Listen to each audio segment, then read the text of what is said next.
श्री गणेशाय नमः। वक्रतुंड महाकाय सूर्यकोटी समप्रभ निर्विघ्नं कुरु मे देव सर्वकार्येषु सर्वदा। सरस्वती नमस्तुभ्यं वरदे कामरूपिणी विद्यारंभं करिष्यामि सिद्धिर्भवतु मे सदा। गुरुर्ब्रह्मा गुरुर्विष्णु गुरुर्देवो महेश्वरा गुरुः साक्षात् परब्रह्म तस्मै श्री गुरवे नमः। ओम श्री मातृपितृभ्यो नमः। ओम श्री कुलदेवताभ्यो नमः।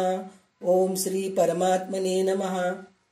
तर आपले लक्ष्मी शोभानेचे 80 पद अभ्यासून झालेले आहेत।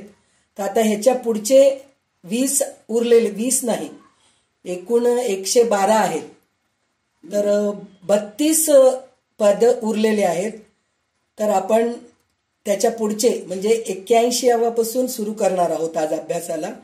तर भारतीताई खूपच छान विवेचन करतायत, तर ते आपण वेळ न घालवता ऐकायला सुरू करूया। तर भारतीताई सुरू करा तुम्ही। श्री दिग्विजय रामो विजयते वसुदेव सुतं देवं कंसचारूणमर्दनं देवकी परमानंदं कृष्णं वंदे जगद्गुरुं। नमस्तेस्तु महामाये श्रीपीठ सुरपूजिते शंखचक्र गदा हस्ते महालक्ष्मी नमोस्तुते। सर्वज्ञे सर्ववरदे सर्वदृष्ट भयंकरी सर्व दुःख हरे देवी महालक्ष्मी नमोस्तुते। तपो विद्या विरक्त्यादि सद्गुणमु घातकारकं वाजिराज गुरुन् वंदे हयग्रीव पदाश्रयं। श्री हयग्रीवे नमः। कालपर्यंत आपण 80 पदांचा लक्ष्मी शोभानाचा बघितलं। आज 81व्या श्लोकाचा अभ्यास करूया। चिन्मय नेनिपमने गळली ज्योतिर्मयवाद पद्मदल्ली रम्य गुडी रमिसुव श्रीकृष्ण नम्म मने हसे गेबा। देवाला त्यांनी काय काय केलं त्याचं वर्णन करत करत ते पाटावर येऊन बस म्हणजे लग्नाच्या पाटावर म्हणून ते बोलवत आहे। तर भावार्थ काय त्याचा, तर श्रीकृष्ण तुझी सर्व घरे चिन्मय म्हणजे ज्ञानमय आहेत। चिन्मय म्हणजे किंचित सुद्धा अज्ञानाला जागा नसणारा। त्यात ज्योतिर्मय असे एक कमल आहे।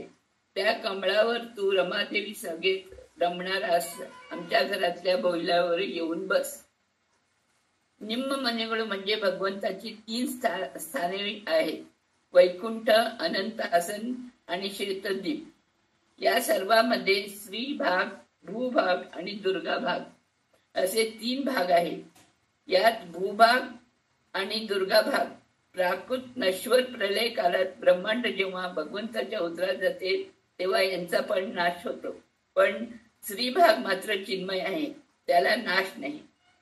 जय विजयांनी सनकर ऋषींना वैकुंठात असलेल्या विष्णूला भेटायला आत जाण्यास मनाई केली असा एक कथाभाग भागवतात येतो। मग जय विजयांना हा तमोगुण वैकुंठात गेल्यावर सुद्धा कसा आला, याचा अर्थ वैकुंठाला पण तमोगुण असतो का? तर घरामध्ये जशी बैठक, झोपण्याची खोली, स्वयंपाकघर अशा वेगवेगळ्या कोठड्या असतात, त्याप्रमाणे वैकुंठामध्ये श्री भागात लक्ष्मीनारायण असतात। हा चिन्मय आणि अविनाशी आहे। पण भू आणि दुर्गा भागात वैकुंठातले सत्व प्रचूर जीव असतात। हा नाशवंत आहे, म्हणजे प्रलय काळात त्यांचा नाश होतो। या वैकुंठातल्या भागात सनकादी ऋषींनी जय विजयांना अडवले, म्हणजे या ह्याच्यात नाशवंत आहे म्हणजे केव्हा तरी त्यांना अज्ञान येतो थोडा। वैकुंठ लोक ऐश्वर्य, वीर्य, यश, श्री, ज्ञान, विज्ञान या सुगुणांनी युक्त आहे। इथे फक्त विष्णू भक्तच राहतात। असे वैकुंठ लक्ष्मी स्वरूप आहे। वैकुंठ भूमीपासून 16,000 कोटी 25 लक्ष योजना उंच आहे। सत्यलोकाचंही वर आहे। सत्यलोक हे ब्रह्मदेवाचे स्थान आहे। श्वेतद्वीप क्षीर समुद्रात आहे। हा भूमीपासून 50 लक्ष योजना उंच आहे। अनंत आसन भूलोकात 1 लक्ष योजनावर आहे। हे सर्व भगवंताच्या चिन्मय रूपीविषयी घराविषयी झाले। या तिन्ही लोकांमध्ये श्री भाग चिन्मय आहे। या चिन्मय भागातल्या श्री विष्णूच्या पीठाची पूजा करण्यासाठी ज्योतिर्मय पद्मदलाची रचना केली आहे। अष्टदळ पद्मामध्ये तो राहतोय। रमेश रमेत. तसंच श्वेतदीप नमः, महते दिव्य मंटपाय नमः. श्री श्वेतदीपातल्या चिन्मय भागात रत्नखचित सुवर्ण मंटपात लक्ष्मी स्वरूप असलेले एक षड्दल पद्म आहे.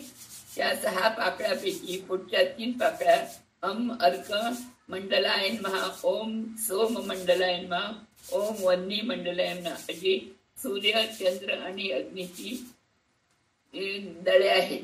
त्यांना 12 षोडश दशाकाल म्हणून म्हणतात. मागच्या 3 दळे सत्व रज तम अभिमानी लक्ष्मी देवीची श्री भू दुर्गा रूपाची आहेत.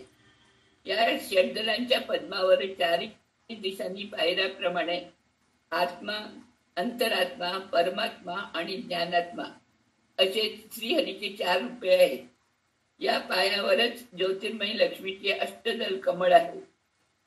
याच्यात अग्निदळामध्ये सूर्य आणि बबीच केसांमध्ये चंद्र, प्रत्येक दळात विमल, उत्कर्षिणी, ज्ञान, क्रिया, योग, प्रभी, सत्य, ईशान भगवंताची स्त्री रूप आहे. की जी आहे सगळी भगवंतच आहे पण स्त्री रूपात आहे. या विमल, उत्कर्षिणी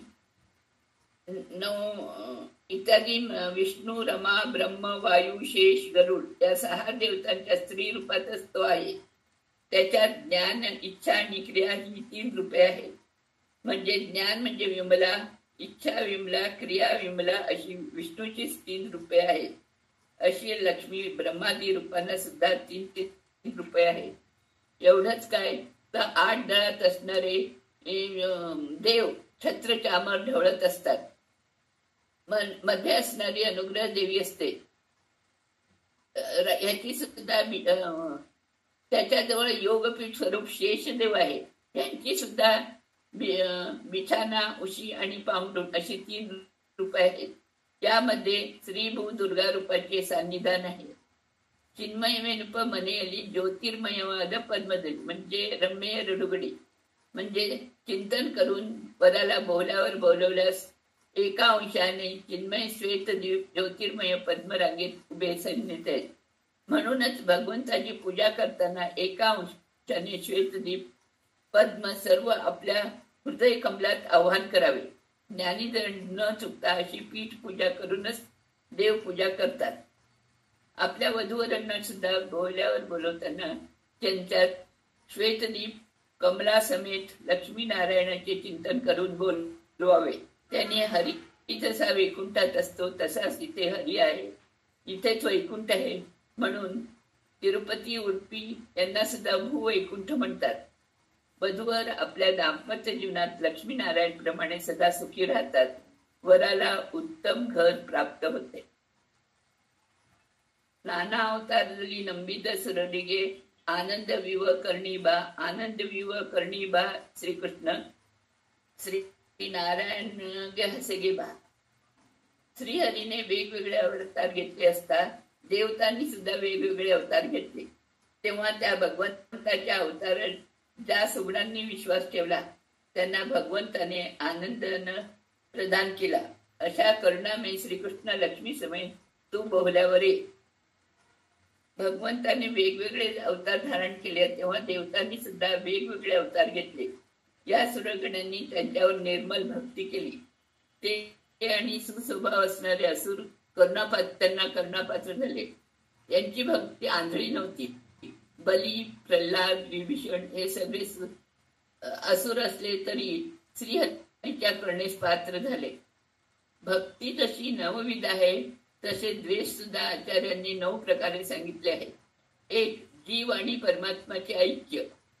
परमात्म्याला निर्गुण निराकार समजणे, परमात्म्याच्या समान दुसऱ्या देवतांना वगैरे समजणे, अपूर्ण गुणवंत अथवा त्याच्या गुणात लोप दोष आहेत हे समजणे, परमात्म्यापेक्षा कोणीतरी जास्त उत्तम समजणे, गुण आणि परमात्मा वेगवेगळे समजणे, अवताराच्या विषयी चुकीची कल्पना असणे, परमात्म्याच्या भक्तांचा द्वेष करणे, परमात्म्याविषयी सांगणाऱ्यांच्या सत्शास्त्रांची निंदा करणे म्हणजे वेद वगैरे विद्यांची निंदा करणे, अवताराविषयी चुकीची कल्पना आपल्यासारखेच भगवंताचे रक्त मांसाची युक्त शरीर आहे, जनन मरण आहे, शस्त्रामुळे शरीराला गावतो, बेशुद्ध पडतो वगैरे हे चुकीचे आहे. मत्स्य कुर्म हे केवळ अंश अवतारात आहेत. पृथ्वी चक्रवर्ती राजा बलराम यांच्या क्रमाने राजराजेश्वर रूप आणि शुक्लकेश आवेश होता. कृष्ण मात्र पूर्ण अवतार आहे. त्याने गीतेत अर्जुनाला स्वयं सांगितले, हे अर्जुना, तुला मला अनेक जन्म होऊन गेले, मला ते सर्व माहित आहे, तुला माहित नाही. कृष्ण आपल्या इच्छाने अवतार घेतो. अर्जुनाचे तसे नाही. अर्जुनाला प्रारब्ध, आदिव्याधी, जनन मरण, शस्त्रास्त्र घाव सर्व आहे. कृष्णाला नाही. अशा या चैतन्यमय शरीर, डोके, हात, पाय, आकार सर्व ज्ञानानंदमय आहे. ज्ञान आणि आनंद दोन्ही वेगवेगळे आहेत.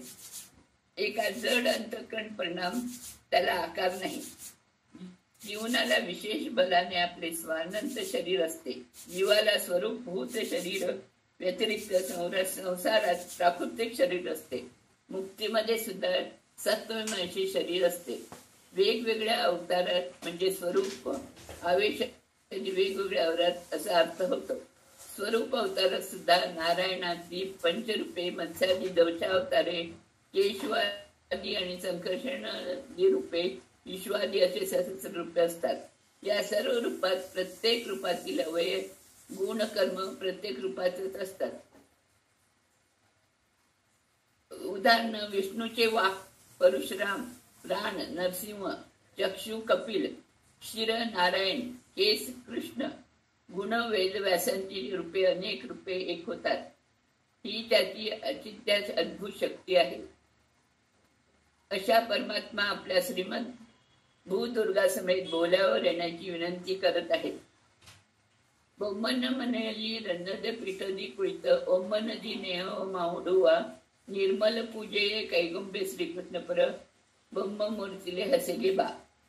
श्रीकृष्णा, तू सत्य लोकाचा अधिपती असणाऱ्या ब्रह्मदेवाच्या महालात रत्नाच्या आसनावर बसून त्याच्यावर मनापासून स्नेह करतोस आणि त्यांनी केलेली निर्मल पूजा स्वीकार करतोस. हे परब्रह्ममूर्ती, तू या रत्नखचित बोल्यावर येऊन बस. चतुर्मुख ब्रह्म कृष्णा स्नेह करतो. यापेक्षा श्रीकृष्णच ब्रह्मदेवाला जास्त स्नेह करतो. हे इथे विशेष आहे. कारण कृष्ण सत्यलोकात ब्रह्मदेवच्या महालांमध्ये रत्नपीठावर बसून प्रेमाने त्याच्याबरोबर सर्व भोगाचा स्वीकार करतो. हे भाग्य दुसऱ्या कुठल्या देवांना नाही. ब्रह्म मागच्या कल्पात मुख्य प्राण होता. त्यावेळी सर्व प्राणी मात्रांच्या श्वासोच्छ्वासास हंस मंत्राच्या वेलेल्या जपाचे फळ म्हणजे हा सहभोग आहे. समर्पण हा एक सरळ मार्ग झाला. हा जप वेळी प्रत्येक वेळी मात्राकडून दररोज 21,600 वेळा वायुदेव करतात.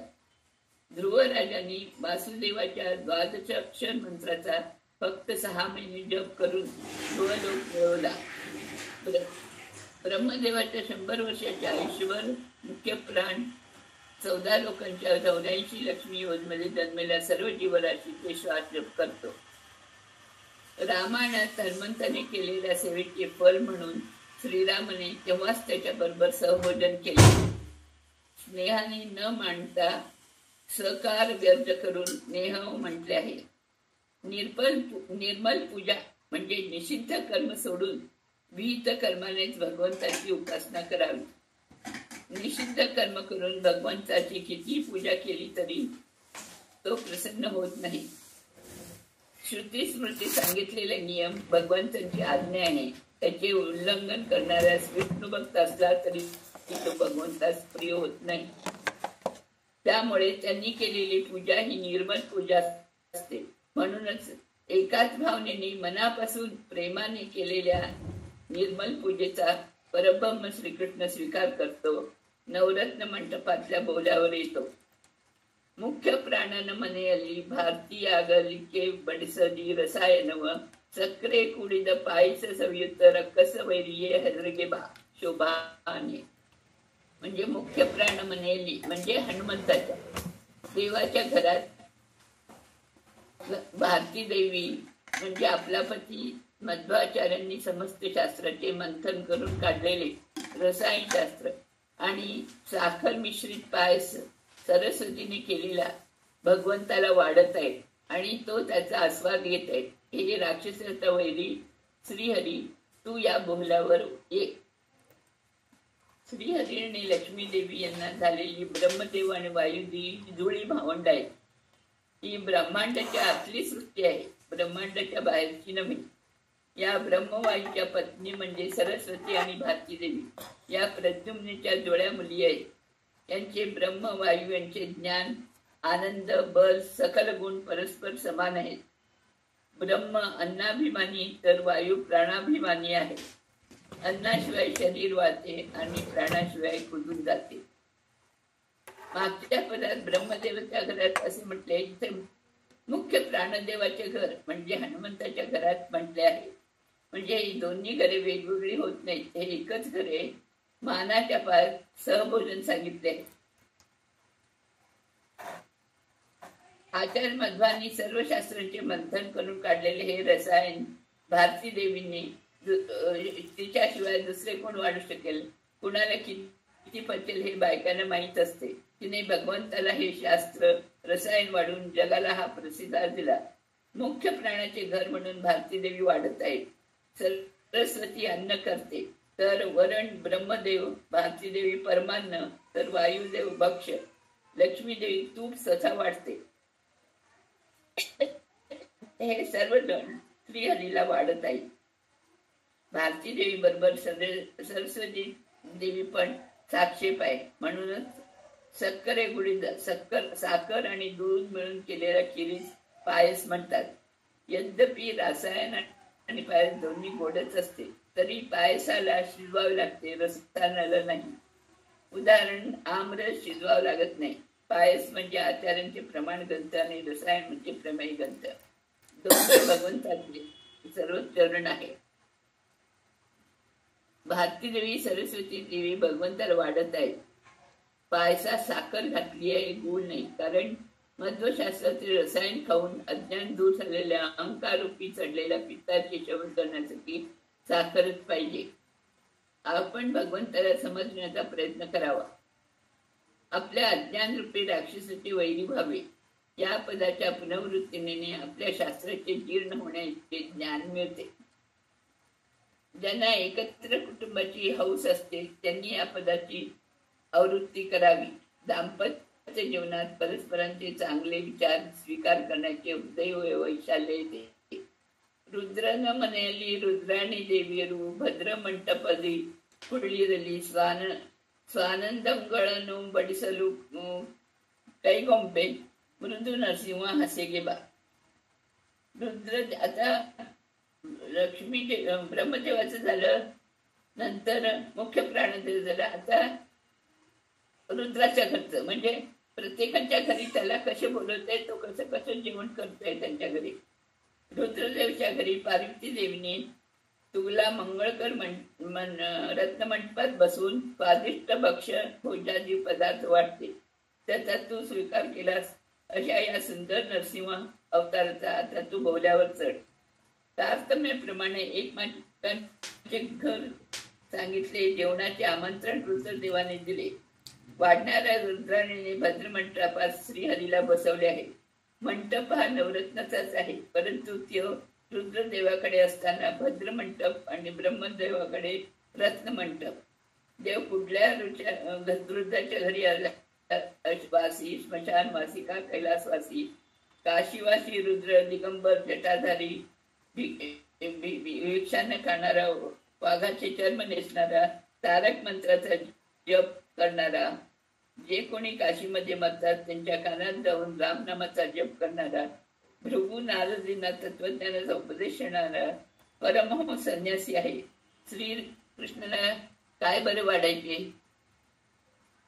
स्मशानात वासी रुद्राचा प्रश्नच येत नाही, कारण हा चिताभस्म आस्ती सर्प धारण करणार, भूत प्रेतांच्या मध्ये संचार करणारा अवधूत शिरोमणी आहे.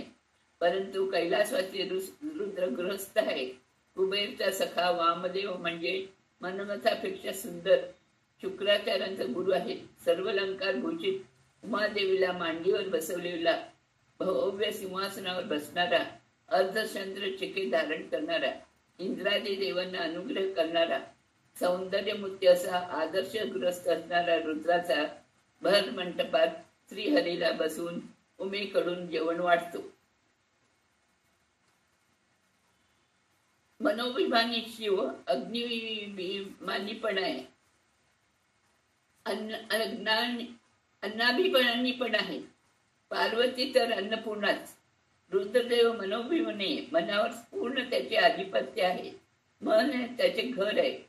मनरूपी घरामध्ये बुद्धिमंडपात महारुद्रदेव नरसिंहरूपी परमात्म्याचे आणून बसवतात.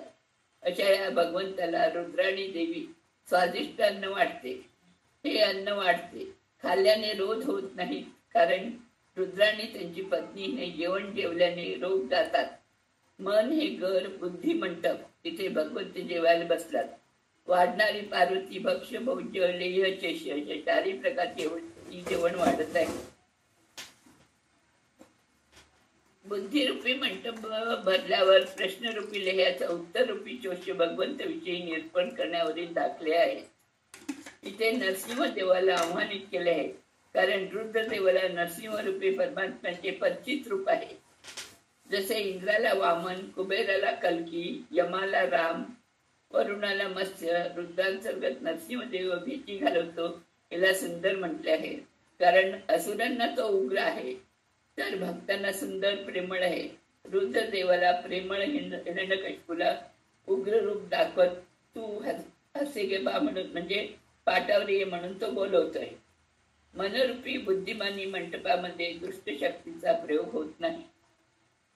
गरुडन मेलेली गगन मार्ग जल्ली, तरतरदी स्तुतीपसुर सह्यर, मेरेव गंधर्व गानव सवियुत, नररी नम्म हसेगे बा शोभाने.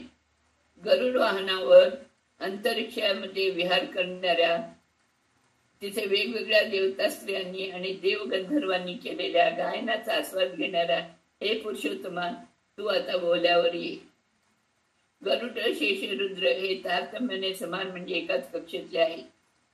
म्हणून शेषाविषयी थोडे. शेषाने आपल्या पाताळातील भोगवती नगरीत वारुणी समेत भगवंताला नवरत्न मंडपात अमृतपान केले आहे असे समजावे, कारण तो सदैव एका रूपाने श्रीहरीच्या सेवेत निरत असतो. शेषाचल श्रीनिवासाच्या कृपेने शेषाला हजारो डोळे आहेत. त्याने तो सदा श्रीनिवासच्या चरण सौंदर्याचे रसपान करतो. हे पाहून रुद्राला आपले फक्त 3 डोळे याचे दुर्भाग्य असे दुःख झाले. म्हणून पुढच्या जन्म शेषाच्या मिळण्यासाठी कैलासावर त्यांनी तपश्चर्या केली. रुद्राचा शेष होऊन मोक्ष मिळवतो. रुद्राला मोक्षास 1 कल्पचा अवकाश आहे. गरुडाला घर नाही, म्हणून तो गरुडावर चढून गगन मार्गाने श्रीहरी शोभित होता. त्याच्या एका हातात अमृत कुंभ आहे आणि एका हाताने तो अभय देते. अमृत न पिताच अजरामर होण्याचे वरदान त्याला आहे. रुद्राला 5 मुखे आहेत. रुद्रदेवाच्या 5 मुखांना वेगवेगळे रंग आहेत, पण गरुडाला 5 रंग आहेत. पित, शुक्ल, अरुण, हरित, कृष्ण. पायापासून गुडघ्यापर्यंत पिवळा, गुडघ्यापासून नाभीपर्यंत पांढरा, नाभीपासून कंठापर्यंत लाल, कंठापासून कपाळापर्यंत हिरवा आणि डोके काळे असा गरुड भगवंताला खांद्यावर घेऊन संचार करतो. उड्डाण करून गरुड म्हणजे पंच हे दोन्ही पंखामुळे उडतो. गृणती इति गुरु, त्याच्या पंखातून शब्द येतो. तर गरुड जे ऐकायला मधुर आहे, हे शब्द समागानाचे आहेत. भगवंताला समागान प्रिय आहे, म्हणून तो त्याच्यावर बसून समागान ऐकत फिरत असतो. भगवंत वेदघोष वरून गरुड वेदमय. ज्या गरुडाचा कंठ पांढरा असतो तो जास्त शुभचिन्ह. गरुड पंख हलवीत उडत असता मध्ये थोड्या वेळसाठी पंख न हरवता ते स्थिर ठेवतो. तेव्हा गिर्र असा आवाज होतो. हा आवाज जय मिळवून देतो. गरुड स्थावर जंगम विषहरण करतो. त्यामुळे भगवंतास नैवेद्य दाखवताना आधी गरुड मुद्रा दाखवतात. नारळ, केळी, आहार कशाचेही नैवेद्य असो, आधी गरुड मुद्रा, मग सुरभी मुद्रा, नंतर अमृत मुद्रा करून करतात. गरुड मुद्रेने विषपर्याय होते आणि अमडत मुद्रेने अमृतसिंचन होते. प्रतिनित्य विषयात वेदमय गरुडाचे चिंतन करावे. कारण भगवंत वेदामध्ये आहे. वेदगान करणाऱ्या गरुडावर बसून भगवंत सुशोभित होतो. वेदरूपी गरुडावर भगवंत बसला आहे. कानाच्या मार्गाने हृदयाकाशात संचार करत आहे. एकीकडे गंधर्व, दुसरीकडे अप्सरा अशा समूहात नरहरी म्हणजे नरोत्तम आणि पुरुष सिंह नरापेक्षा उत्तम असणारा भगवंता गदारूढ होऊन लक्ष्मीनारायणला पुरुषोत्तमा तू ये. वाचेने मनाने आहारात होणार विष पाहत नाही. वराला गाणे म्हणणारी वधू मिळते. निम्मಣ್ಣನ ಮನೆಯ ಸುಧರ್ಮ ಸಭೆಯಲ್ಲಿ ಉಮ್ಮಯ ರಸ ನಮಿಸಿದ ಧರ್ಮರಕ್ಷ ನೆನಪ ಕೃಷ್ಣ ಕೃಪೆಯಿಂದ अरम्य मूर्ती हसेगे बा. कृष्णा, तुला तुझ्या मोठा भाऊ देवेंद्रच्या स्वर्गलोकाच्या सुधर्म सभेमध्ये उमापती रुद्रदेवाने नमस्कार केला. धर्मरक्षक, तू लवकर बोल्यावर ये. गरुडानंतर तारतम्याप्रमाणे इंद्राची पूजा करायची हवी. असे असता इंद्र हा कृष्णाचा मोठा भाऊ कसा झाला? एकदा इंद्र नारदाला म्हणत होता, भाऊ असलेला माझ्या स्वर्गलेखापेक्षा वर वैकुंठ लोक निर्माण करून हा विष्णू माझा अपमान करत आहे. काही झाले तरी तो माझा धाकटा भाऊ आहे. त्याने आपले नाव उपेंद्र असे ठेवले. माझ्या मुलाला जयंताला समान समजून प्रेमपूर्वक मी समाधानी आहे. पण उपेंद्र नाम धाकटा भाऊ, मी त्याला कसा नमस्कार करू असा विचार त्याला आहे. वास्तविक उप या शब्दाचा अर्थ अधिक श्रेष्ठ असा होतो. मी इंद्रापेक्षा श्रेष्ठ हे दाखवण्यासाठी आपले नाव त्यांनी उपेंद्र ठेवून घेतले. गोवर्धनद्वारा प्रसंगात हे त्याने स्पष्ट केले. तरी मोठा भाऊ झालेला इंद्राला नमस्कार करायचा होता. शिष्टाचाराप्रमाणे इंद्राने यावर उपाय काढला. इंद्र महिन्यात एकदा आपल्या घरी उत्सव करू लागला. तो स्वतः जाऊन देवांना आमंत्रण दिले. जाताना एका हातात पारिजाताचे फूल घेई. एकदा नारायणाने हे फूल तसेच हातात ठेवले. उत्सवानंतर भूलकी आला आणि कृष्ण रुक्मिणीचे जिथे सभेत बसले होते तिथे त्याने ते रुक्मिणीच्या हातात दिले. रुक्मिणीने कृष्ण सत्यभामाकडे गेला तेव्हा तिच्या घरी जाऊन तिच्या समोरच ते आपल्या केसामध्ये मळले. सत्यभामेने त्या फुलासाठी हट्ट धरला. तेव्हा तुला एकच फुल नाही तर अख्खं झाडच आणून देतो असे कृष्णाने सांगितले. ते हे बालजात हरणाचे कारण झाले. उत्सवात सर्व देव, गंधर्व, ऋषी मुनी आलेले होते. रुद्रदेव सुद्धा उभे राहील असं आला होता. तेव्हा इंद्राने उपेंद्राची पूजा करून ती आपल्या गुरुस्थानी असलेल्या रुद्रदेवाकडून उपेंद्राला समर्पण केले. पूजा अर्चना नैवेद्य सर्व आचार्य केल्यावर स्वामी येऊन मंगळारती करून पूजेला समर्पण करतात. ही सुधर्म सभा देवकाची कृष्णाने द्वारकेत सुद्धा सुधर्म सभा म्हणून बोलवली होती. वायुदेवाने ती आणली होती. कृष्णाला धर्मरक्षक म्हटले आहे याचे कारण स्त्रियांना सहजपणे नेहमी नवतरुणी सौंदर्य सौभाग्य असेल अशी इच्छा असते. पारिजात धरण्याचे मुख्य कारण पुण्यक व्रत आहे. स्त्रियांनी पारिजाच्या फुलांची माला करून ती भगवंताला समर्पण करावी. नंतर ती माला नवऱ्याच्या गळ्यात घालावी. ती त्याने तिलाच परत करावी. ती माला तिने ब्राह्मणाला दान देऊन त्याला दक्षिणा देऊन परत घ्यावी. या व्रताचे स्त्रियांचे सौभाग्य, सौंदर्य, तारुण्य शाश्वत राहते. कृष्णाने सत्यभामेतर्फत मार्फत पारिजाताला भूमीवर आणून स्त्रियांना हे व्रत करण्याचा अनुकूल करून दिले. परममूर्ती म्हणजे ब्रह्म, परम म्हणजे लक्ष्मी, परम म्हणजे लक्ष्मीवती. अशा लक्ष्मीवती श्रीकृष्णाला बोल्यावर बोलवत आहे. घरामध्ये पती पत्नीला सुद्धा धर्म मागण्याने जाण्यास पती अनुकूल करून देतो आणि धर्मरक्षक होतो. इंद्रನ ಮನೆಯೊಳಗೆ ಅದಿತಿನೇ ಕುಂಡಲವಿತ್ತು. ಅಂದದ ಪೂಜೆಯ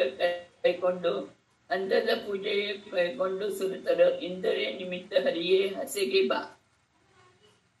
श्रीहरी तो कृष्ण रूपाने नरकासुराला मारले. त्याचे अपहरण केलेले देवमाता अदितीची कर्णकुंडले घेऊन ती तिला परत दिली. नंतर सर्व देवतांनी आदराने केलेल्या पूजेचा स्वीकार करून पारिजात वृक्षाला इंद्रेला दिले. तू सत्य हसे गे बा, म्हणजे तू पुन्हा पाठावली. मागच्या पदामध्ये इंद्राच्या घरातील पूजा संपली आहे, ती उमापती रुद्रदेवाने केली. आता इथे इंद्राने इतर देवता समेत श्रीकृष्णाची पूजा केली. नरकासुराला मारून स्वर्गाला गेलेल्या श्रीकृष्णाची इतर देवतांनी सुद्धा पूजा केली. मागच्या पदात सांगितल्याप्रमाणे नारदांनी पारिजात पुष्प देवलोकावरून रुक्मिणीला आणून दिले. नंतर एकदा कृष्णाला पारिजात वृक्षाचे महत्व सांगवून सांगितले. कश्यप ऋषींनी आपल्या पुण्य प्रभावाने आपली पत्नी अदितीला सदा तरुणी सौंदर्यभरण भूषित राहण्यासाठी पारिजात वृक्ष दिले. पुढे सर्व देवतास्त्रियांनी या पुष्पाची पूजा करून हे भाग्य मिळवले. इंद्राने रुद्रदेवाला आपल्याकडे वळवून ही शची देवीसाठी आपल्याकडे ठेवून घेतले. एक पारिजात वृक्ष मंदार पर्वतावर निर्माण केले. या वनात सूर्यचंद्रांना सुद्धा प्रवेश नाही, ते स्वयंप्रभेने प्रकाशित झाले. याच वेळी देवेंद्रने नरकासुराविषयी कृष्णाकडे तक्रार केली. देवमाता अदितीची कर्णकुंडले, वरुणाचे श्वेतपत्र, मंदार पर्वताचे मणिशिखर हे सर्व नरकासुराने अपहरण केले होते. श्रीकृष्णाने सत्यभामे समेत गरुडारूढ होऊन नरकासुराला मारले. नंतर स्वर्गात जाऊन त्याने ती कुंडली आदित्यला परत केली. तेव्हा आदित्यने श्रीकृष्णाला तू देवेंद्राप्रमाणे शत्रूंना अवघ्या अजय होऊन लोक पूज्य हो असा आशीर्वाद दिला. सत्यभामाला कृष्णाने भूलकी असता तू नवयुवती राहा असा आशीर्वाद दिला. इंद्र आणि शचीने कृष्णाला सत्यभामेला वस्त्राभरण देऊन सत्कार केला. सर्व देवतांनी सुद्धा अभिवादन केले. ही देवतांनी केलेली पहिली पूजा, परंतु या पूजेत एक न्यूनता होती. सर्वांनी कृष्णाला एक असामान्य मानव समजले, सर्वशक्त भगवंत नाही. पारिजात फुलांनी स्वतःला सजवले, परंतु सत्यभामेला मानव समजून तिला पारिजातचे फूल दिले नाही. त्यामुळे श्रीकृष्ण स्वयं नंदनवनात गेला आणि पारिजात वृक्षाला उखडून गरुडावर घेऊन गेला. हे पाहून देवेंद्रने रुद्र समेत कृष्णाची युद्ध पुकारले. इतर देव इंद्राच्या बाजूने लढले. श्रीकृष्णाने सर्वांना हरवले. तेव्हा इंद्राने कृष्णाची क्षमा मागितली. हे कृष्ण, तू गायीसारखा आहेस, आम्ही सर्व तुझी वासरे. गायीचा पान्ना फुटण्यासाठी वासरू जशी गायीला तोंडाने लाथडते तसे आम्ही तुला लाथडले. तू आमच्या मातेच्या जागी आहेस. तुझे सामर्थ्य रूपी दूध आम्हाला हवे आहे. सर्व जगाला दाखवण्यासाठी तुझे बालक असलेला आम्ही विरोध केला असा शब्दांकन देवेंद्रांनी कृष्णाची पूजा केली. ही निजपूजा. त्याचा स्वीकार करून इंद्रगीत म्हणत इंद्रादेवीचे रुक्मिणी सत्यभामा दोघी अभिप्रेत आहेत. रुक्मिणीला फूल, सत्यभामेला वृक्ष दिलं. हे भांडणाचं एक नाटक आहे. हे एक विडंबना समजावे, खरे नव्हे. ನಿಮ್ಮ ನೆನೆವ ಮುನಿ ಹೃದಯದಲ್ಲಿ ನೆಲೆಸಿಲ ಧರ್ಮ ರಕ್ಷಕವೆನಿಸುವ ಸಂಮತವಾಹಿನಿಗೆ पूजे कैगोंबे निस्सीम महिमा हसेगे बा.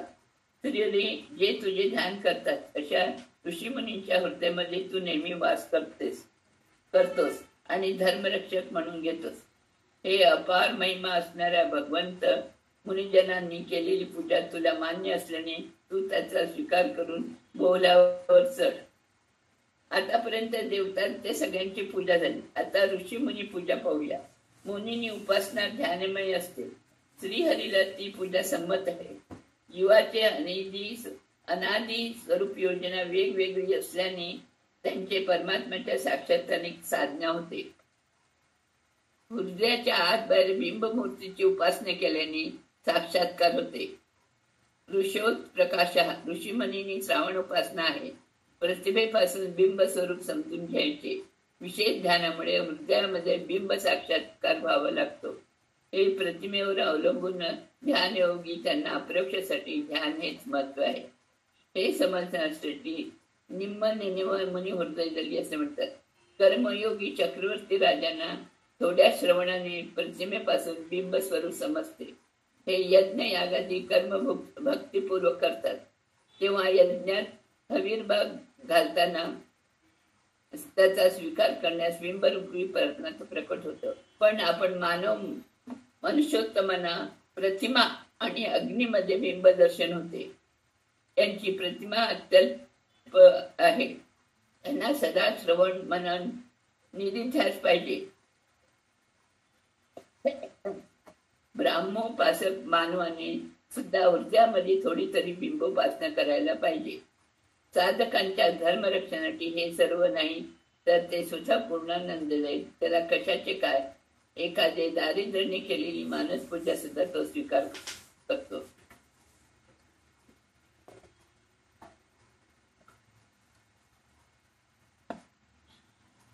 ध्यानोपासनेत समर्थ होण्यास साधकाने मन आसनामय अर्धपादी चोषोपचार वस्तूमध्ये नियामक वस्तूमध्ये त्या नावाने मुख्य प्राणांतर्गत श्रीहरीचे चिंतन करावे. पुरंदरदासांनी दुर्लभ पूजा, मुख्य पूजा आणि संमत पूजा असे सांगितले. बाह्य पूजेच्या आधी थोडी मानस पूजा करावी. हरिशय मानस पूजा जास्त प्रिय आहे. एक तुळशीचे जळ आणि एक थेंब गंगोदक मिळाले तरी सकत वैभव व श्रीहरीस अर्पण केल्याचं पुण्य आहे. निवेद्याच्या विधी सांगितले. मनामध्ये रत्नखचित सुवर्णपत्रात गायीच्या तुपात तयार केलेले भक्ष्य, भोज्य, लेह्य, चोषादी चतुर्विध अन्न, शाक, दधी, मधु, घृतक्षीर, पाणी, तांबूल व कामधेनू अमृत सिंचन करीत आहे. सुदर्शन चक्र फेरा घेत अन्नाचे रक्षण करत आहे. पांचजन्य शंकोदक त्याला पवित्र करत आहेत. मेरू पर्वत या अन्नास विपुल करत आहेत. चंद्र आपल्या किरणांनी पदार्थांना योग्य स्थितीत ठेवत आहेत. धूपावरती झाल्यावर नैवेद्य आणतात, मग आरती होते. त्याआधी नैवेद्य आणल्यास तुलसी दळ घालावे, नाहीतर दैत्य त्या स्वरूप स्वयंपाकास घेऊन जातात. नारळ फोडल्यावर त्याची शेंडी सुद्धा फेकून नैवेद्य करावे. दैत्य शेंडीपाशी जातात. चतुस्तंभ रत्नखचित सुवर्ण मंडपात केळाच्या पानांनी सुशोभित आंब्याचे तोरण, एकीकडे 24 ब्राह्मण केशवादी रूप घेऊन बसतात. ऋतीयुक्त म्हणतात. एकीकडे सोन्याच्या समयामध्ये दिवे लावले. महालक्ष्मी मुख्य प्राणांनी आपल्या हाताने वाढत असे भगवंताच्या षड्रस भोजन वाढते. अशा प्रकारे मानसिक पूजा करावी. दररोज प्रत्येकाला हे सर्व करणे शक्य आहे का? म्हणूनच हृदयामध्ये त्या प्रदेशात असे वैभवपेठ नैवेद्य समर्पण करतो असे मानावे आणि मानस पूजा करावी. रात्री लावलेल्या दिव्य निरंजन, घातलेले वस्त्र, भगवंताचे पितांबरादी वस्त्र, बोललेले स्तोत्र झोपणे हाच नमस्कार. झोपेत कुशी बदलणे हा सुद्धा एक नमस्कारच आहे. ही भगवंताची सुलभ पूजा. धर्मरक्षक भगवंत ऋषीमुनींनी आपल्या हृदयात केलेल्या पूजेचा जसा स्वीकार करतो तसा या पूजेचा सुद्धा स्वीकार करतो. ही सगळी मानसिक पूजा आहे. आपल्या ब्रह्मांडाच्या पलीकडे अव्यक्त आकाशात असणारा भगवंत हृदयातील देहाकाशात येतो. हा त्याचा निश्चित महिमा आहे. असा महिमा असणाऱ्या भगवंताला बोलल्यावर तो बोलवत आहे. मोत्यांच्या मालेने मोतीनं सत्तिगे नवरत्न चामर सुत नलिवर सुरस्त्रियर नृत्य नोडुतव चित्रंग अंत्य गळस पती नभुरिये सेगे बा.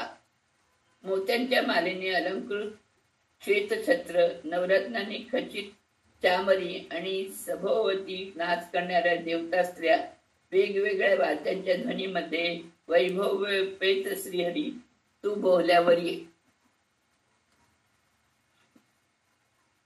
छत्र चामर मंगलमय पूजा सहित आहे. चामराचे केस एक चमरी मृगाच्या शेपटीचे गोंडे असतात. त्याची मूठ नवरत्न खचित असेल परंतु केस मृगाचेच असतात. त्याला अभिमानी वायुदेव आहे. छत्र चामर व्यंजन रूपाने रोज महालक्ष्मी भगवंताची पूजा करते. नृत्य व नोडुत सुरस्त्रियर म्हणजे देवता तारतम्याने पुढे गेले. सुरस्त्री म्हणजे गंधर्व किन्नर स्त्रिया. मागच्या पदात ऋषांनी केलेली पूजेविषयी सांगितले असता आता गंधर्वादी तारतम्य होते. नृत्याची सेवा गंधर्व किन्नरादी छत्र चामरादी सेवा करतात. हे भूत प्रेत वगैरे कुलातील असतील वाईट आहेत नव्हे. असा प्रल्हाद दैत्य कुलातला असला तरी सात्विक होता. तसेच हे सात्विक दैत्य आहेत. गंधर्वामध्ये नाही कर्मज देवता तर काही अजानच देवता पण आहेत. देवता, उपदेवता, पितृ, ऋषी, चक्रवर्ती असे सर्व विष्णू सेवक श्रीहरीच उत्सव निर्विघ्नपणे पार पाडत. यक्ष, राक्षस, गुह्य हे कुबेरचे भृत्य आहे. भूत, प्रेत, पिशाचाची रुद्रदेवाचे भृत्य आहेत. पितृ यमदेवाचे, नाग, वारुणीचे म्हणजे सर्व देवतांना या कडव्यात हे घेतले आहे. देवता स्त्रियांमध्ये अप्सरा स्त्रियांना घेऊ नये हे व्यासोपासक असून अजानन देवतापेक्षा थोड्या खालच्या कक्षेत आहे. देवता तारतम्यानंतर देवाचे नंतर सर्व षोडोपचार समर्पण केल्यावर राजोपचार पूजा पूर्ण करून पूजा संमती करतो. गंधर्व, अप्सरा हे नृत्य गानाची संपत्ती इंद्र, रुद्र, यमत, वरुण सर्वांना असते, परंतु ही मूल रूपातच मिळते, अवतार रूपात नाही. उदाहरण, इंद्र अर्जुन असता, रुद्र अश्वत्थामा असता तर त्यांना या सेवत नाही. श्रीहरीच्या अवतारात सुद्धा एक सेवा लब्ध आहे. इंद्रादी देवतांना मूल रूपात मात्र तेही त्याच्या अधिकारात दैवांनी त्याला केले. इथे देवता स्त्रियांनी कृष्णाला बोल्यावर आणताना गायलेले संपले आहे. एनलू नगुत बंद हसे मेरे वनिते लक्ष्मी अडगुडे अनंत वैभवंदी पुढित कृष्णन नाल्कू दिन उत्सव नडशिदर. ते आता सगळ्या बोलवायचं झालं, सगळ्यांनी बोलवलं. आता तो सुवासिनी स्त्रियांनी श्रीहरीची अशा प्रकारे स्तुती करून त्यांना बोलवल्यावर हसत आपल्या पत्नी लक्ष्मी समेत अनंत वैभवपेत उत्सवात बोलल्यावर येऊन बसला. पुढे श्रीकृष्णाच्या कल्याणोत्सव 4 दिवस पर्यंत चालवला. सुवासिनी स्त्रियांनी श्रीकृष्णाला गाणे गाऊन हसत बोल्यावर बोलवले. शेष शयनीने बापासून मुक्तीन सत्य या 14 पदामध्ये 24 वेळा श्रीकृष्ण बा हे बोलवले. गायत्री मंत्र 24 अक्षरांचा आहे. चतुर्दश भुवने आहेत. शेष शयनीने बा म्हणजे भगवंत जसे बाह्य लक्षण आहेत तसंच मुक्तीन सत्य अर्थात छत्र चामरा हे सुद्धा बाह्य लक्षण आहे. मग छत्र चामरे बाह्य लक्षण प्रलय कालात राहत नाहीत असे विचारल्यास त्यावेळी लक्ष्मी देवी छत्र चामरच्या रूपाने भगवंताची सेवा करते आहे. दासाने लक्ष्मीचे वर्णन करताना छत्र चामर व्यंजन पर्यंत सेविता असे तिचे वर्णन केले आहे. श्रीहरी हसत आला. हा सदाकाळ हसतच असतो. त्याचे हास्य मंद हास्य आहे. याचे कारण तो पूर्णानंद आहे. हा त्याचा असाधारण स्वभाव आहे. हे समजून घेण्याची उपासना करतो त्याला मोक्ष आनंद लाभ होतो. प्रसन्न वदनम ध्यायेत सर्व विघ्नोपशांते. कृष्ण एक का हसत असतो याचे 3-4 कारण सांगितले. कृष्ण नेहमी हसतच असतात. आता सुवासिनी स्त्रियांचे गाणे ऐकून हसला हे त्याच्या गाण्याला एक फल दिले असाही भाव इथे निघतो. वास्तविक लक्ष्मीनारायण हे अनादी कालापासून दाम्पत्य आहेत. अशा अनादी दाम्पत्यांना बोलावर बोलवत असल्यानेही तो हसत आहे. नवीन दाम्पत्याप्रमाणे त्यांना बोलावर बसवल्यावर त्याला हसू येत आहे. त्याच्या मुलांनीच ब्रह्मादी देवांनी हा 4 दिवसा उत्सव साजरा म्हणूनही त्याला हसू येत आहे. हसत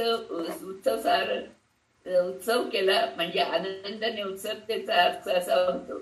लक्ष्मी देवी बरोबर बसायला भगवंताला फार आवडते म्हणूनही तो हसत आहे. असे अनेक अर्थ या हसण्यामागे लपले आहेत. उत्सव 4 दिवस साजरा केला. कन्यादान, अक्षतारोपण, कंकण बंधन, अनेक कार्यक्रम. वधू रमा, पार्वती, शशीदेवी सर्वांची प्रार्थना करते. वर सुद्धा 4 दिवस विवाह व्रताचा संकल्प करतो. पहिल्या दिवशी स्वतःमध्ये रोहिणी आणि त्यांच्यातील सानिया समजून दक्षिणायनाची द्राक्षायणीची पूजा करावी. दुसऱ्या दिवशी अप्सरा गंधर्वांनी चिंतन करून महादेवी आणि महादेवीची पूजा करावी. तिसऱ्या दिवशी स्वाहा आणि अग्नीचे चिंतन करून काळी देवीची पूजा करावी. तिन्ही दिवस केलेली ही पूजा पार्वतीच्या रूपाचीच आहे. ती 6व्या कक्षेत मग लक्ष्मीने कशी पूजा केली तर द्राक्षायणी महादेवी काली या नावाचे स्त्री रूप धारण करून भगवंताने पार्वती सन्निधान केले आहे, तेव्हा लक्ष्मीने तिची पूजा केली.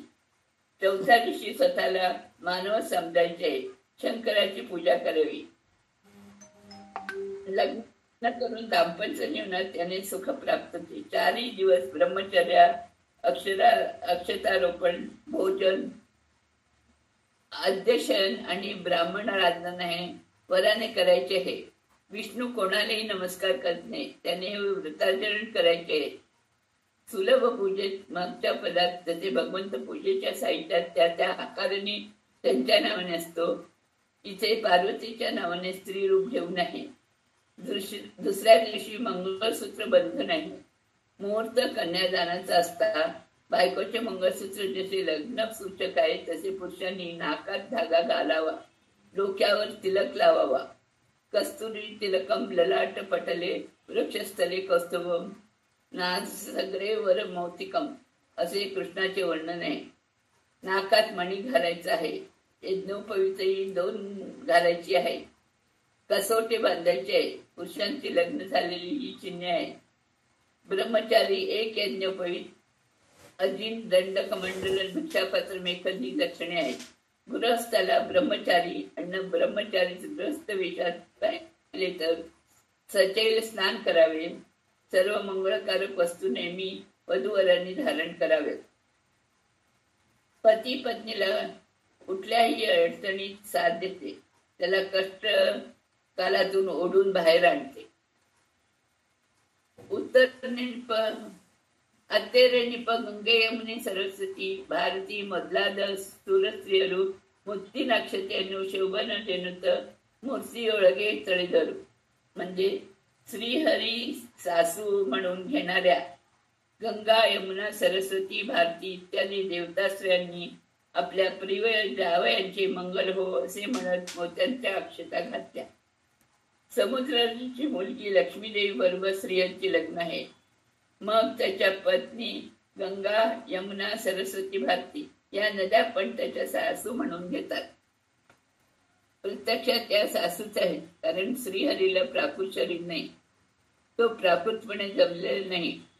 म्हणून वाजरा स्वामींनी अत्ययनिप म्हणतो. भारती देवी ही वायुदेवाची पत्नी आपल्या मुख्यत्वे असे आहे. परंतु गंगा, यमुना, सरस्वती, भारती नद्याबरोबर तिचे नाव घेतल्याने भारती नदीचेच नाव घ्यावे. हे एक अप्रसिद्ध नदी आहे, याला महाभारतात प्रमाण मिळते. असे इथे भारती नदीचे नाव येते. त्यांना नद्याभिमानी देवता स्त्रिया अशा अर्थ करतात. नदीच्या तारतम्य गंगा सर्वोत्तम, नंतर क्रमाने गोदावरी, कृष्णा, कावेरी येतात. स्वामी पुष्करणी, चंद्र पुष्करणी आणि मानस सरोवर, कृष्णे समान सरस्वती नदी, कावेरी समान, नंतर शरयू नदी तिला समान तुंगभद्रा, यानंतर यमुना नदी येते. त्यानंतर सिंधू, नर्मदा, भावनाशिनी, कुमुदिनी, शेवटी ताम्रपर्णी, भीमरथी, मलाप्रहारी इत्यादी नद्या येतात. अशा भारती नदीत एक नदीच आहे. भारती पण एक नदीच आहे. शोभाने विनुता म्हणजे लक्ष्मी शोभान हे पद म्हणत नाही, तर चांगले हो, शोभाने हो, मंगल हो असे स्त्री म्हणत लक्ष्मी महाराजा सारखी मंगल कथा गीतबद्ध करून गायली आहे.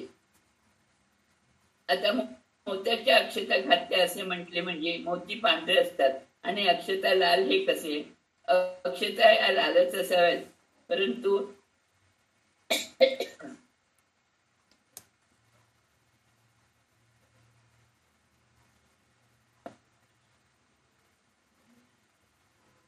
मोती पांढराच असावा असा नियम नाही.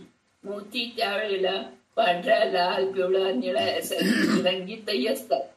क्रमाने ब्राह्मण, क्षत्रिय, वैश्य, शूद्र वर्णाचे हे प्रतिनिधी आहेत. लाल रंगाचे मोती अक्षता म्हणून वापरतात. अशा रीतीने सूर्यसूक्त सारख्या वैदिक मंत्राने, लक्ष्मी शोभान सारख्या लौकिक मंत्राने अभिमंत्रित मंत्राक्षता सुमंगली स्त्रियांनी वधूवरांना घातल्या. रत्नदारिते सुत्त मुत्तने तुम्ही मुत्तेजयर धवलद मुत्तेजयंत धवलद पदवा पदम पाहुतले तिरे शिखर श्रीवरगे. सर्व सुवासिनी स्त्रियांनी मिळून नवरत्न खचित सोन्याच्या आरतीच्या ताबणाला मोत्याने भरून धवल रागाचे पद गात लक्ष्मीनारायणाला आरती केली. अक्षता घातल्यावर आता आरती सासू म्हणणाऱ्या चौघींनी आरतीचे तामण धरले आणि धूपारती, एकारती, दीपारती, कुंकुमारती, कदलारती अशा अनेक प्रकारचे असतात. इथे सुवासिनी स्त्रियांनी सोन्याच्या नवरत्न खचित मोत्यांनी भरलेल्या तामणाने आरती केली. आरती शब्दात पण अरात्रिक हा संस्कृत शब्दाने आला आहे, म्हणजे भर दिवसा उज्ज्वल प्रकाश देणारा दिवा. अरात्रिक दिवे तेल, तूप, रत्न, माणिक्य असे अनेक प्रकारचे असतात. तेल आणि तुपाचे दिवे भौम याला शिवल्याचं भासते, काजळी येते, धूर येते, वाऱ्याने विजतात. अकराज दिवे वाऱ्याने विझत नाहीत, त्यांचे भाजत नाही. समुद्रराजाने अशा 11 दिव्यांनी आरती करवली. पूर्वी बांबूतून, सापांच्या फण्यातून, नक्षत्रातून मोती येत. ताम्रपर्णी नदीच्या शिंपल्यात हस्ता नक्षत्राच्या पावसाच्या थेंबाने सुद्धा मोती होत असते. देवलोकात तर कोंबडीच्या अंड्या एवढे मोठे मोठे मोती असतात. हे भूलोकात उतरत नाही. धवलद म्हणजे शुभ्र. या सर्व स्त्रिया स्वच्छ आहेत. मनाने, शरीराने कृष्णाची दासांनी केलेल्या रचनेत नवनीत चोरस धारा वगैरे वर पाताची दुष्णे लावते तशी लावता. स्वच्छ चरित्र सांगणारी म्हणजे कृष्णाने गीता सांगितली. हा न्यायवादी पक्ष आहे. उद्धवला बोध देणारी स्तुतीपर गीते गाई. त्याने देवच्या ऋषीमुनींच्या हृदयात लक्ष्मीनारायणची मूर्ती प्रकट झाली. सुवासिनी स्त्रियांनी श्रीवरने म्हणजे लक्ष्मीनारायणची आरती केली.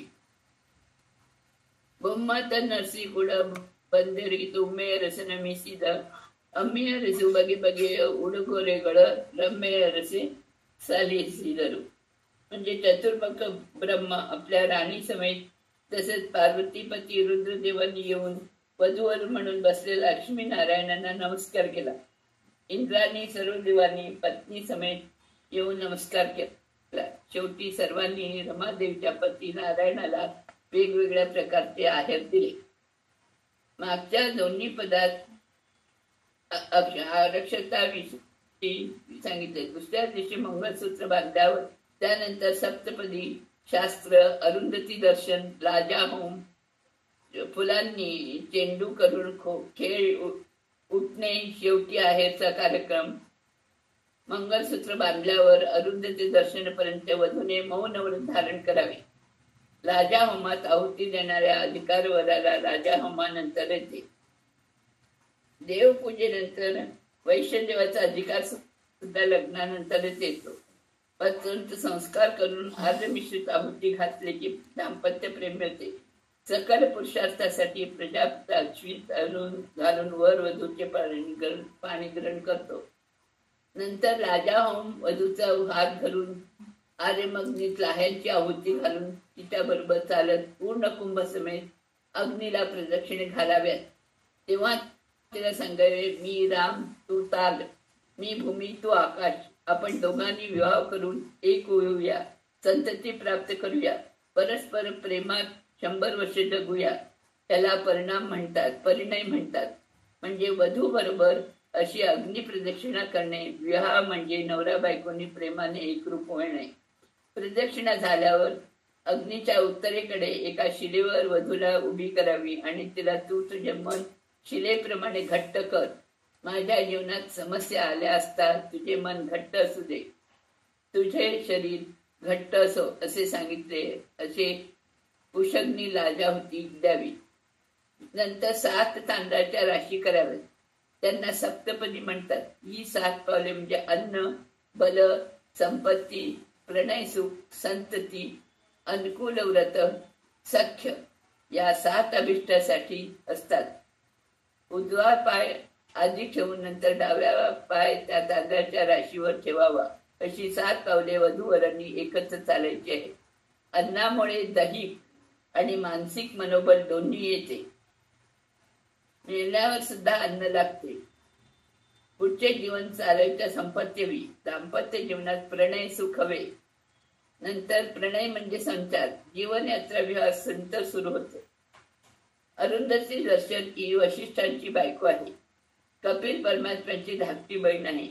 कर्दम आणि देहाहुतीची मुलगी. अरुंधती बरोबर ध्रुव सप्तशी तसे शुक्रादी दर्शन करावे म्हणजे अरुंधती दर्शन होते. ही अरुंधती पूर्वजन्माची अक्षमाला म्हणून हीन जातीची होती. तिने वशिष्ठांशी लग्न झालेले आहे. कन्यानंतर मुली कडव्या पुरोहिताला काम नसते तेव्हा त्यांनी मुलीकडच्या पुरोहिताला काम नसते तेव्हा त्यांनी सूर्यसूक्त म्हणावे आणि स्वतः होमात ब्रह्माचे काम करून देखरेख करावी. वधूने मंगल बदलावर मौन धारण केलेले अरुंधती दर्शन नंतर सोडावे. असा विवाहाचा 4 दिवस सोहळा संपन्न झाला. आता आहेरचा कार्यक्रम सुरू झाला. इथे आहेर दिले आहे परंतु वधूवरांना आशीर्वाद नाही, तर स्वतः नमस्कार करून त्याच्याकडून आशीर्वाद घेऊन जात आहे. त्यातून ब्रह्म सर्वप्रथम जाऊन साष्टांग नमस्कार घालतो आणि शरण जातो. याने जरा सुद्धा विचार केला नाही, कारण हा ऋतुगण आहे. उमापती रुद्र नमिसिद्ध म्हटले म्हणजे जरा विमर्शा करतो आपण. आहेर देऊन आशीर्वाद करावा का नमस्कार? मोठ्या असलेल्या ब्रह्माने नमस्कार केला तर आपले काय म्हणून नमस्कार करतो. याला मध्ये मध्ये असुरावेश येतो. याचे कारण इतर देव मनातून नमस्कार करतात. सत्यलोकद भौम कस्तुभ रत्नवचित मुक्त सुररू मुदलिंदा मुक्तीन कंठी सर मुख्य प्राण नित्य मस्तक मणीय शिवनित्य. आता कोणी काय काय दिले? सत्यलोकाधिपती चतुर्मुख ब्रह्माने श्रीहरी कौस्तुभ मणीचा आहेर दिला. मुक्त देवतागणांनी आनंदाने कंठी दिला. मुख्य प्राणदेवाने हार दिला. रुद्रदेवाने डोक्यावरचा मणी दिला. कौस्तुभ मणी ब्रह्म अभिमानी आहे, तर चुडामणी मुख्य प्राणदेव अभिमानी दिला. ब्रह्मदेवाने कौस्तुभ मणी दिला. समुद्रातून उद्भवलेला आहे. हा मणी ब्रह्मदेवाचे दुसरे शरीरच आहे. या कौस्तुभावर त्याला विशेष अभिमान आहे. आपलं शरीर आत्मापेक्षा जास्त म्हणून भगवंताला त्यांनी याचाच आहेर दिला. हा क्षीरसागरातून उद्भवलेला कस्तूर मणी आहे. भगवंताने त्याला आपल्या छातीवर धारण करण्याची इच्छा केली. कौस्तुभ आणि लक्ष्मी हे दोनच भगवंताने अपेक्षित. हा लाल रंगाचा कौस्तुभ मणी दैदिप्यमान कोटी चंद्र सूर्याच्या क्रांतीप्रमाणे होता. मुक्तासुररू म्हणजे सर्व सूरगुणांनी कंठी दिली. मुख्य प्राणांनी काय दिले? मस्तक मणी नरे शिवनित. मुक्तासुरांनी आनंदाने मोत्याची कंठी आणि शिवाने मस्तक मणी दिला. शिवाने दिलेला मस्तक मणी परत अश्वत्थामा म्हणून वृद्धाने जन्म घेतला तेव्हा त्यांनी मस्तकावर जन्मतः त्याच्या डोक्यावर श्रीहरीने धारण केला. शंकराने मुख्य प्राणदेवाने दिलेले चुडामणी दिला. यात ही चूक नाही, परंतु चुडामणीने सीतेने फेकला नव्हता. मुख्य प्राणदेव मूळ रूपात भूमीवर अवतरला नाही. हे हनुमंत रूपातच आपण त्या भूलोकी पूजतो. मग त्यांनी हे शंकराकडून आहेर दिला. दुसरा अजून एक अर्थ आहे. मोत्याची कंठी मुक्त सुरहार म्हणजे घेतला तर हार कोणता? तर वैजंतीमाला म्हणतात. यात मोती, माणिक्य, हिरे, पोळे अशी अनेक रत्ने होऊन त्यात तुलसी पेरावी. ही माला मुख्य प्राणाने दिली. तीच तो जेव्हा हनुमंत झाला तेव्हा श्रीरामाने मणिमंजरी म्हणून त्याला परत दिली. याला अजून एक अर्थ असाही करता येतो की मुक्त ब्रह्म हे श्रीनिवासाच्या छातीवर हार होऊन बसले. श्रीहरीच्या वक्षस्थळावर मोत्याची माला होऊन बसले. प्रत्येक मुक्त ब्रह्मच एक मोती. अशा प्रकारे ब्रह्माने कौस्तुभ मणीचा स्वीकार केला. आपल्या भगवंताच्या स्मरण कर. आपण आपल्याला भगवंता समर्पण करावे. हे आध्यात्मिक आणि लौकिक दुसऱ्या न दिलेली वस्तू परत आपल्या पदाच्या आवृत्तीने मिळते. तन्नरसी कुडे सर्वी गुडी नुडी वहन तन्न लग्न दलीने केंदळे पन्नी प्रतिष्ठे माडी अवनोळगिद तन्ना होती तसुररिगी.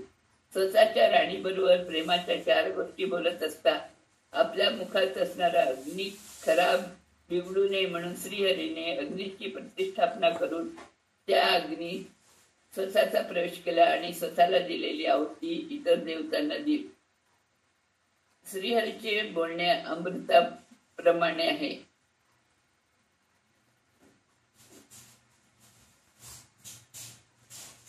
अग्नी बिघडणार नाही काय? शांतरूपी असल्याने त्याच्या तोंडात असणारा अग्नी बिघडणार नाही काय?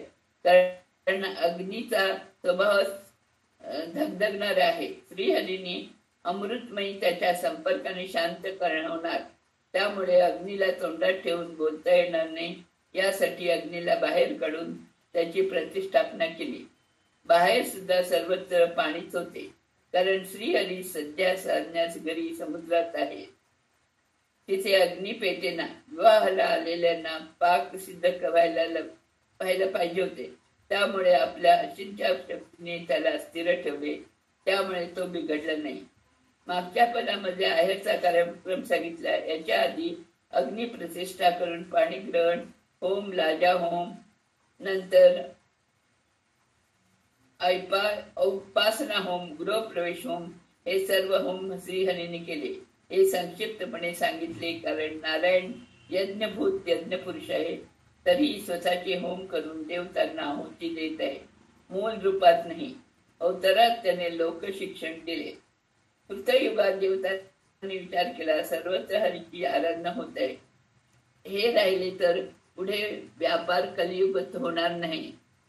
म्हणून अयोग्यांनी हरीची आराधना करू नये. त्यांनी दुसऱ्या देवतांची आराधना स्वतंत्रपणे करावी. अजित अवतारात प्रतिष्ठापना करून विवाहादी होम करविले. देवतांना आहुती दिली. लक्ष्मी स्वयंवरात लक्ष्मीनारायण विवाह होम करून अग्नी प्रदक्षिणा केली. त्याने बघणाऱ्यांना एक तो मोठा सोहळा वाटला. वास्तविक श्रीहरीच्या अंग प्रत्यंगातूनच इतर देव जन्मले. उदाहरण डोळ्यापासून सूर्य, मुखापासून अग्नी, नाकापासून वायू असे प्रेमाने एकमेकाकडे पाहतात. मध्ये सूर्य असतो. त्याला एक उपाय केला. त्याने देवतांना आहुती देऊन त्यांना आपले आत्मीय बनवले. म्हणून मुखातल्या अग्नीला मित्र करून लाजाहोम प्रदक्षिणा वगैरे केले. अग्नीप्रमाणे वेगवेगळ्या देवतांना सुद्धा आपल्या वंशात ठेवले. अग्नी जन्मल्यापासून मनापर्यंत मानवाला साथी आहे आणि इतर देवता ही आहुती सुद्धा अग्निमुख सर्वत्र स्वीकारली. ती सर्व देवतांना पोहोचली. त्यामुळे अग्नीला संतोष झाला. देवतांना सुद्धा संतोष झाला. वास्तविक श्रीहरी ते दूताचे काम करत नाही. मुळाने पाणी ग्रहण केल्यास ते जसे झाडाच्या फांद्यापर्यंत पोचते तसे श्रीहरी अंतर्गत सर्व देवतांना आपोआप मिळते. असे करून श्रीहरीने सर्वांना आपल्या अधीन ठेवले. कान, डोळे, तोंड यांना स्वतःचे सामर्थ्य नसते. श्रीहरी त्यांच्या स्थित झाल्याने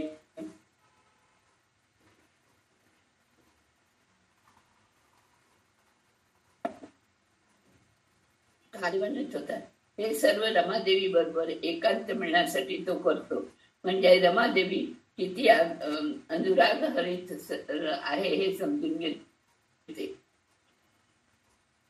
कधी कधी बोलण्यातून आग ओकल्यासारखे वचन आपण बोलतो. हातीपदाची आवृत्ती केल्यास बोलण्याचा शांत भाव होतो. आज आपण इथेच थांबूया. श्री कृष्ण अर्पण. श्रीमद्वैशाल अर्पण.